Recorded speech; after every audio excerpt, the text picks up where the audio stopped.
Estamos entrando na era da inteligência artificial, ou seja, estamos vivenciando o que muitos filmes, quadrinhos, livros contavam como sendo ficção científica. Robôs cada vez mais humanos, computadores mais rápidos, capazes de conversar conosco como se fossem pessoas reais. Em meio a tantas coisas positivas, temos agora algo negativo, a possibilidade de que os desenhistas percam seu trabalho. E se você acha que isso é impossível, saiba que não só os desenhistas podem ser afetados, mas também outras áreas como moda, os modelos, os artistas, professores, contadores e até mesmo os advogados. Quer saber mais? Então fique até o final desse vídeo e venha comigo após a vinheta.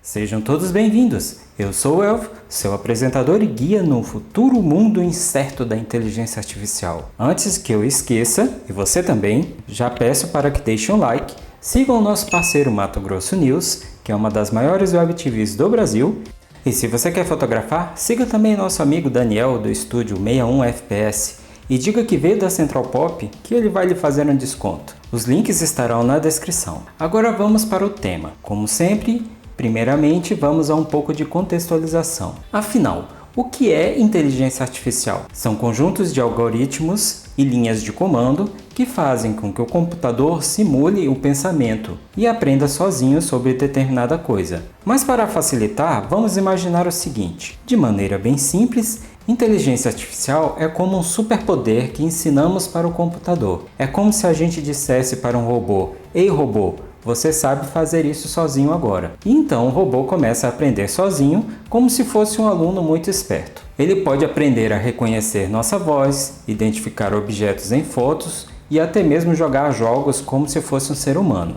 A inteligência artificial ajuda a tornar as máquinas mais inteligentes e capazes de fazer coisas que normalmente só as pessoas conseguem fazer. Para quem é gamer, as inteligências artificiais já são conhecidas. Muitos jogos já se utilizavam de versões mais simples dessa tecnologia, para garantir que o game aprenda com a forma que o jogador, digamos, joga, para assim garantir uma dificuldade sempre desafiadora. Que nem quando num jogo de luta o personagem adversário aprende que você começa a luta sempre dando uma rasteira. Logo, ele passa a saltar mais ou se esquivar mais, deixando sua estratégia sem eficácia. Isso não era preocupante, era até divertido, mas eis que entramos numa era em que a inteligência artificial começou a fazer o que a gente fazia ou faz no dia a dia. E um alerta começou a soar a partir da vinda de uma grande quantidade de serviços de pintura e desenho digital. Entre os mais conhecidos está o Midjourney. E você pode até estar pensando: isso é bobagem, nunca que um desenhista vai perder o emprego para uma máquina. Pois bem, vamos fazer um pequeno teste então. Entre essas duas imagens, quais que vocês acham que foi feito por um artista e qual foi feito pelo computador? Vou lhes dar 5 segundos.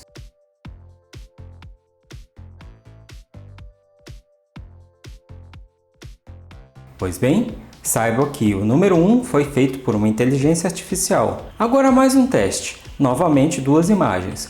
Qual delas foi feita por inteligência artificial? Vou lhes dar mais 5 segundos.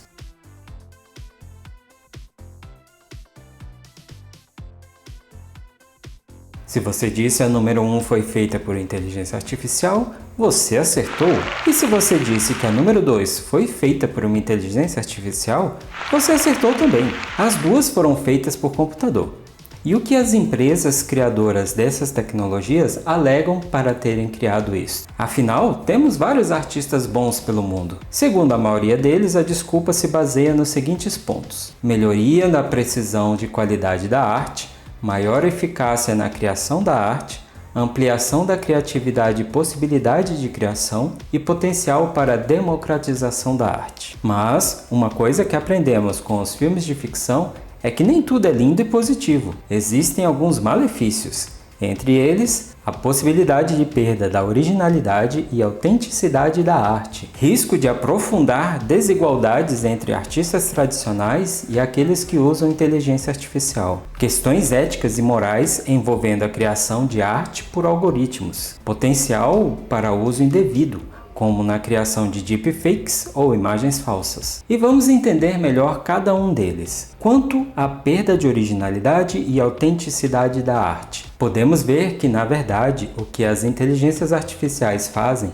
é usar um banco de referências que vai se expandindo exponencialmente à medida que o sistema vai aprendendo. Um exemplo recente disso foi o quadro The Next Rembrandt, criado pela agência J. Walter Thompson em Amsterdã, em colaboração com a IGM Bank, que utilizou inteligência artificial para criar um novo quadro ao estilo Rembrandt, onde uma base de outras obras foi inserida no sistema e ele foi capaz de criar um quadro como se o artista ainda estivesse vivo. Isso implica que muitas artes não serão realmente originais, e sim artes melhoradas tecnicamente. O computador ainda não é capaz de criar do nada. Ele precisa que você diga o que deseja que ele faça. Ele vai fazer uma espécie de quebra-cabeça, montando uma imagem que atenda a seu pedido. Diferente de um artista que em um momento de inspiração é capaz de criar do zero. Mas aí entramos no primeiro embate, onde já existem pessoas dizendo que o artista não cria propriamente. Afinal, ele também faz uso de um banco mental de referências. Pois se pedíssemos a um artista para desenhar um elefante sem ele nunca ter visto um, então ele não conseguiria fazer. Mas, questões filosóficas à parte, vamos seguir. O próximo ponto é quanto ao risco de se gerar desigualdade entre artistas que usam inteligência artificial e os que não usam. Então, em breve, teremos grandes discussões sobre um artista que faz uso de recursos de melhoria para ganhar agilidade ou qualidade, pois poderá não ser considerado artista. E já temos alguns exemplos práticos disso. Existe uma crítica entre os desenhistas que é o uso da técnica chamada tracing, que é quando o artista desenha por cima de uma referência. Muitos discriminam e alegam que isso não é arte. Imagina quando começarem a fazer uso dessas tecnologias, por exemplo, eu faço um desenho e peço para o computador pintar, ou eu faço um personagem e uso o cenário feito pelo computador. Em virtude disso, já podemos entrar no tópico seguinte: questões éticas e morais envolvendo a criação de arte por algoritmos. Não sei se muitos de nossos seguidores têm conhecimento das legislações japonesas aplicadas aos mangás e aos animes adultos, mas se tiverem interesse, posso fazer um vídeo sobre isso futuramente. Mas o que vocês precisam entender é que por muitos anos a indústria desse tipo de material sancionou uma lei que obriga que genitálias sejam cobertas por tarjas ou desfocados. Não posso mostrar aqui para não ser desmonetizado, mas o que importa é que algumas pessoas começaram a pedir para as inteligências artificiais redesenharem ou tirarem essas censuras dos desenhos. E de forma incrível, os computadores têm conseguido realizar esse feito, o que começou a forçar uma possível queda dessa lei no Japão. E possivelmente no futuro próximo ela perca sua efetividade, uma vez que a lei se aplica aos artistas propriamente dito e nada se fala sobre uma arte feita ou refeita por uma máquina. Outra questão moral e ética é com relação ao uso desses recursos para não subir os salários ou até mesmo baixar os salários desses artistas.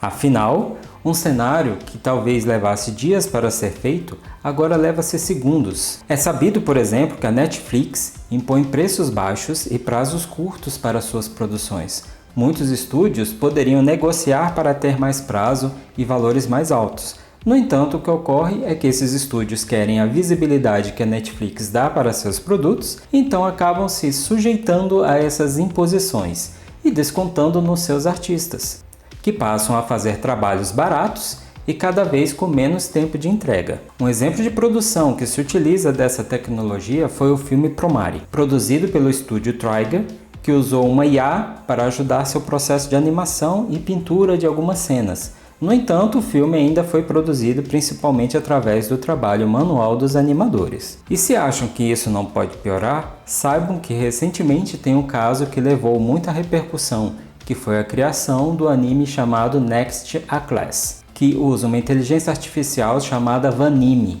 Basicamente, o anime foi quase que totalmente criado por computador. O que ele faz é criar cenários e objetos 3D e utiliza atores e transforma-os em anime. Se vocês querem brincar com isso, saiba que já existem alguns aplicativos que fazem isso de graça, não com muita boa qualidade, e outros que liberam testes, a exemplo do aplicativo Pixel. Esses exemplos aqui foram criados com o uso dessa tecnologia.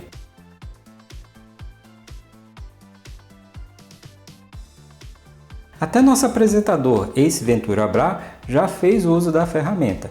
Podem ver que ainda há muito do que melhorar, pois em vídeos o aplicativo tem uma dificuldade de reconhecer barbas ou óculos e ainda não consegue manter uma constância na criação. Mas visto que isso é uma coisa que em breve deve ser resolvida e que os sistemas que estão sendo usados para o cinema, isso já foi praticamente resolvido, temos um impasse ético. Vale a pena usar esse recurso para ganhar tempo nas produções? E com isso, realmente os desenhistas vão começar a ser desvalorizados? Afinal, bastará que um artista crie a base de arte, como por exemplo um personagem, para que o computador reconheça e faça o resto. Essas são algumas perguntas atualmente sem respostas, mas que podem gerar muitos debates. Afinal, alguns problemas atuais desses sites geradores de imagem mostram que os artistas ainda vão ser necessários, pois existem algumas dificuldades em se fazer a mesma arte em várias poses sem se ter uma referência, e a questão das mãos, uma vez que ainda não compreendem muito bem como criar essa parte do corpo. Mas com relação a cenários,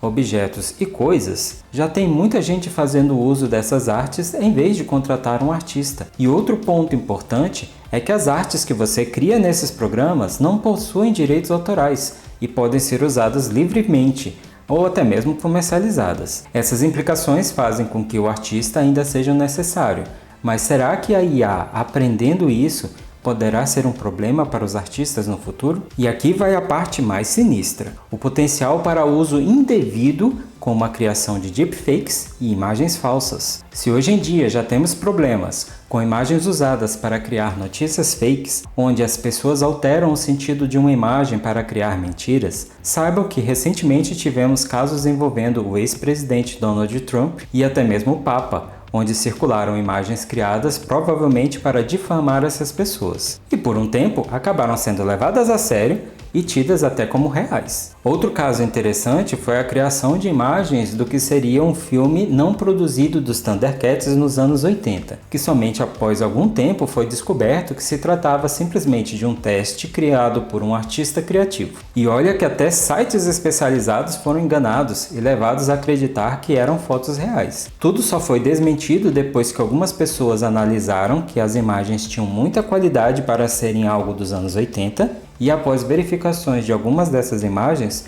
pode-se notar os erros que esses aplicativos fazem com as mãos, como pode ser visto por meio de zoom. Então, se imagens com esse nível de erro foram capazes de enganar sites de comunicação experientes, imagina quando esses sistemas estiverem perfeitos. E agora, lembram do início do vídeo, quando falei que outras áreas podem ser impactadas e não somente os desenhistas?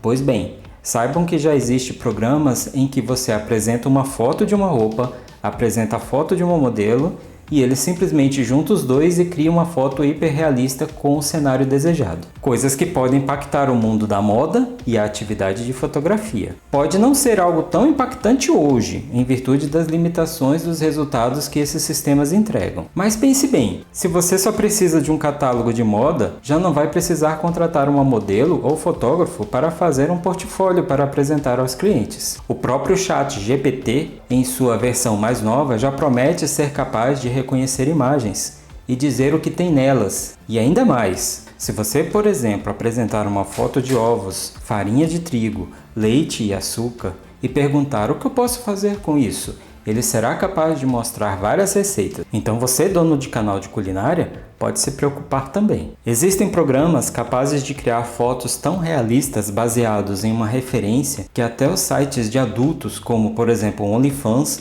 podem estar com dias contados. E se você é contador, advogado ou roteirista, saiba que sites como o ChatGPT já estão sendo capazes de reproduzir textos técnicos como se fosse um profissional da área. E você, professor dessa geração mimizenta e preguiçosa, pode ter certeza que grande parte de seus deveres de casa já estão sendo feitos por esses sites e você nem sabe. Portanto, embora a tecnologia de inteligência artificial de desenho ainda não tenha sido completamente usada na sua proporção máxima, ela tem sido uma ferramenta útil para acelerar alguns aspectos do processo de desenho. Falta agora saber se essa evolução vai ser mais negativa que positiva, assim como as demais inteligências artificiais de texto. Com isso, encerro mais um vídeo. Não esqueça de nos seguir aqui e nas redes sociais, deixar o seu comentário. Fique bem e até a próxima!